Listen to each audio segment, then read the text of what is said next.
Hello friends, welcome to Toy Cafe. I am your host, and in this video I build a miniature bed, this adorable little bed right here that you see, and I will show you how I did it, how I made everything, because I made everything from scratch on this one. So let's get started. So as I always say, start with a drawing. A drawing printed out at life size is the best way to go because you can just go right off the drawing to measure things, make sure everything's the right size, the right shape, and you can compare it almost immediately and as often as you like.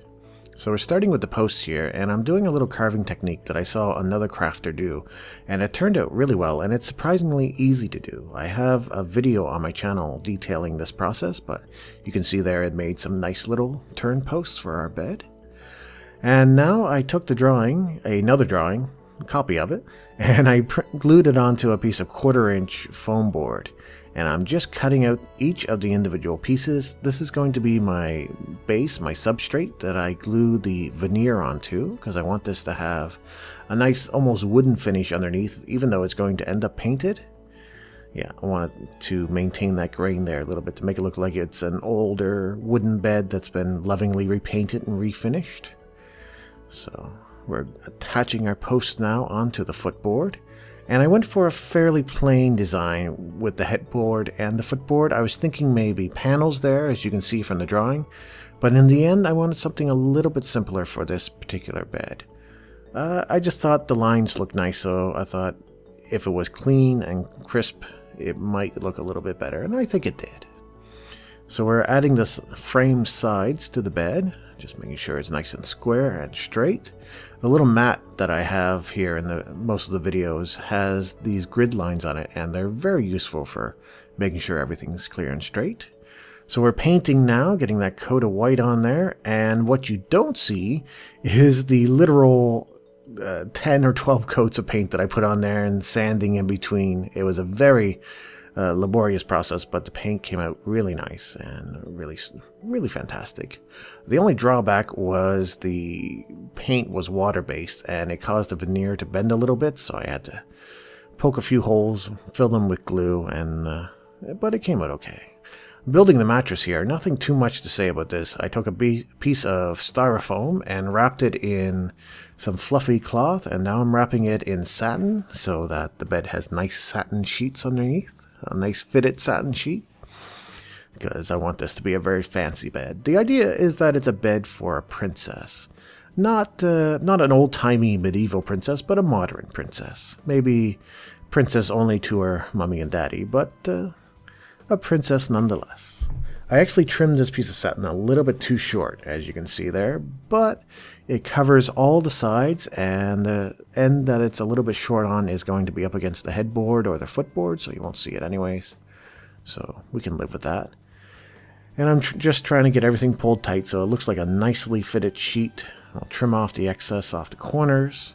We don't need some nicely folded corners because that's all going to be covered up with a little bit of lace. Gotta love the lace. And also with comforters and pillows and whatnot. This bit of lace is actually supposed to be a waistband that you add into your projects. It's elastic and it has lots of frillies on it, but I thought the shorter bit looked just like the most pretty little bed skirt you could find.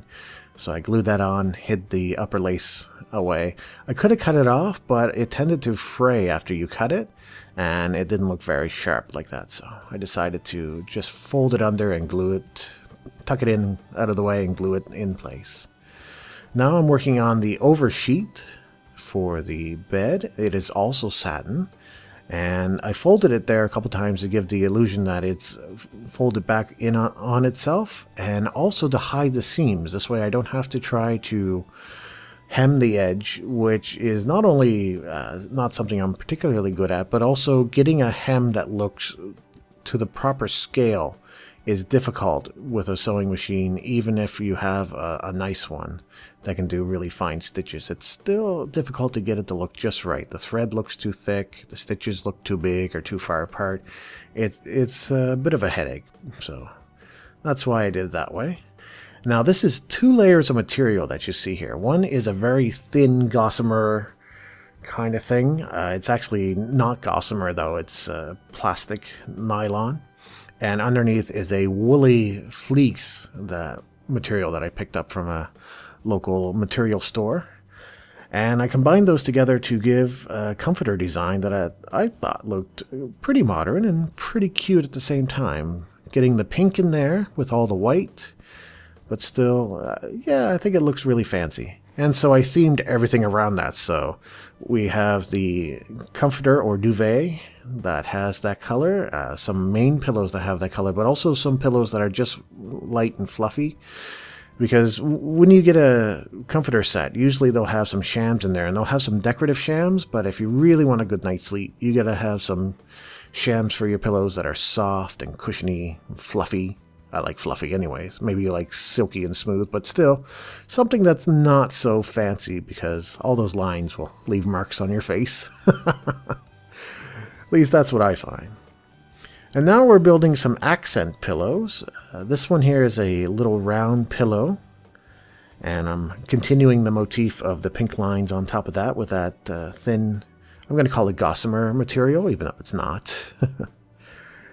Yeah, and we're going to cut that out. And this is more of a biscuit style pillow, so it has a proper edge and everything, instead of just being two flat pieces joined together. And here I'm preparing the edge to go all the way around. And this material here, the fleece, is very nice to work with. It's thick, it's solid, and it's artificial fleece, so it doesn't fray when you cut it. You do need to do something with the edges if you're going to leave it for any length of time, or if it's going to be used. But if it's just going to sit idle in a dollhouse, it works out really well, and all the edges look fantastic. Especially if you glue them and pinch them like I was, you can get the edges, just the edges to touch, and the surfaces are sort of go together. If I'm explaining that right, it looks like the thing is actually sewn together. It's really handy, especially if you're just using glue. So the bed needed a little bit of decoration. I said before that I wanted something a little more simple, a little more clean once I cut it out. And I still do, but I needed a little bit of decoration to accent the shape and just really bring it out. It's kind of like when you're cooking. Sometimes when something's really tasty, all you need is a little bit of salt to bring out the flavor, and you have a fantastic dish. So this adorable little bed is just having some pearls added on to bring out the shapes so you can enjoy those better. These pearls actually come in a big roll of almost like ribbon, and there are several wide, and I think there's about 20-some feet of these pearls on the roll. And so what I did is I just trimmed off one line at a time, trimmed them to length, and then laid them on the bed, and it worked out pretty well. They were very easy to place, just a little bit of touching and maneuvering to get them to look really nice. Getting them to follow the line along the edge of the footboard and headboard was the most difficult part, but a little bit of patience and you can get that to work really well. I finally got some tweezers involved to try to keep the glue from getting all messed around. So now we have our bed made. Look at that fluffy comforter. That looks nice and warm.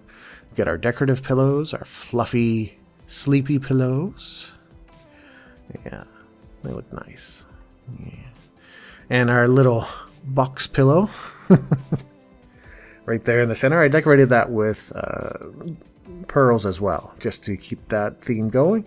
And a little round body pillow, just because I had some material left over and I thought that was fun.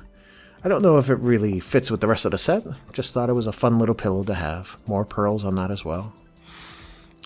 And just a highlight of pink. And there we go. There is my modern princess bed.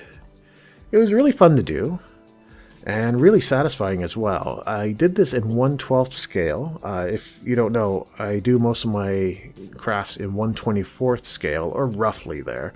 Nobody is getting out a ruler, so it doesn't matter if it's, as long as it's close and looks okay. But this one I decided to do a little bit bigger, and because of that I could get the little dolls in here. These are little 4-inch dolls, 3-inch dolls. Yeah, My Little Pony. Rarity and Pinkie Pie, I think they are. Yeah, I borrowed these from someone. Yeah.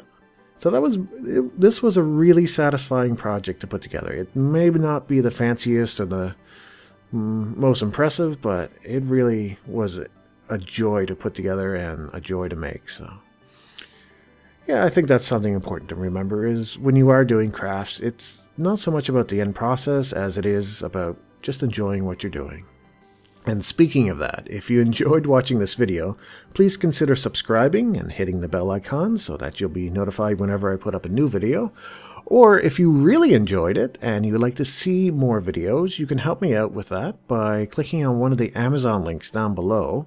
And if you purchase any of the supplies that are listed there, all the supplies that I use are listed there in those links, or if you buy anything at all after clicking on that link from Amazon will kick back some money to me, and I will use that to make more videos to share with you. But in the meantime, regardless of what you do, I want to say thank you for watching, and bye-bye.